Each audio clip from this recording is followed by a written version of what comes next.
এখানে যদি একটা নলকূপ হয় পানি সংকটটা দূর হতো। খালি পাইপে পুঁতেছে। এলাকার অনেক মসজিদই দেওয়ার কথা ছিল। সুবিধাটা কিন্তু এখনো আমরা মানে পাইনি আর কি।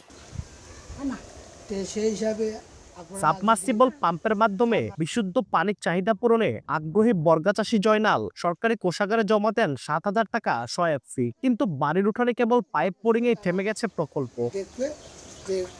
২০২৪-২০২৫ অর্থ বছরে সরকারের পানি সরবরাহ প্রকল্পের আওতায় বগুড়ার শেরপুরের ১০ ইউনিয়নে ১২০টি সাবমার্সিবল পাম্প স্থাপনের কথা ছিল। এর মধ্যে গ্রামের দুস্থ ব্যক্তির বসতবাড়ি, হাট বাজার ও মসজিদও আছে। চলতি বছরের জানুয়ারি মাসে শুরু হওয়া এই প্রকল্পের কাজের মেয়াদ শেষ হয়েছে ৩০ জুন। তবে একটি স্থানে বসানো হয়নি সাবমার্সিবল পাম্প। কেবল ৫০টি স্থানে শেষ হয়েছে পাইপ বোরিং এর কাজ।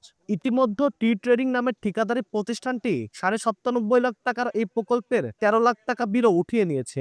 পানি সংকটে আমরা বলছি, তারা দিয়েছে, খালি পাইপে পুঁতেছে। এলাকার অনেক মসজিদই দেওয়ার কথা ছিল, আমরা কোথাও দেখি না। সেই পর্যায়ে আমাদের এখানেও দেখতেছি না। নলকূপ স্থাপনের যে পরিকল্পনা চলছে এখন পর্যন্ত এই সুবিধাটা কিন্তু এখনো আমরা মানে পাইনি আর কি। এখানে যদি একটা নলকূপ হয় তাহলে আমাদের এই কাশিয়াপালা শহীদ বাসস্ট্যান্ডের এই যে লকগুলো ছিল তাদের পানি সংকটটা দূর হতো। তবে দ্রুত প্রকল্পে কাজ শুরু আশ্বাস দিলেন জনস্বাস্থ্য প্রকৌশল অধিদপ্তরের কর্মকর্তা।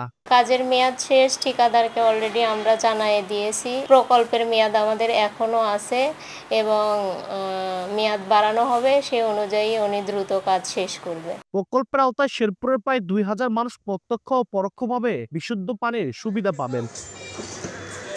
আব্দুল আউয়াল, সময় সংবাদ, বগুড়া।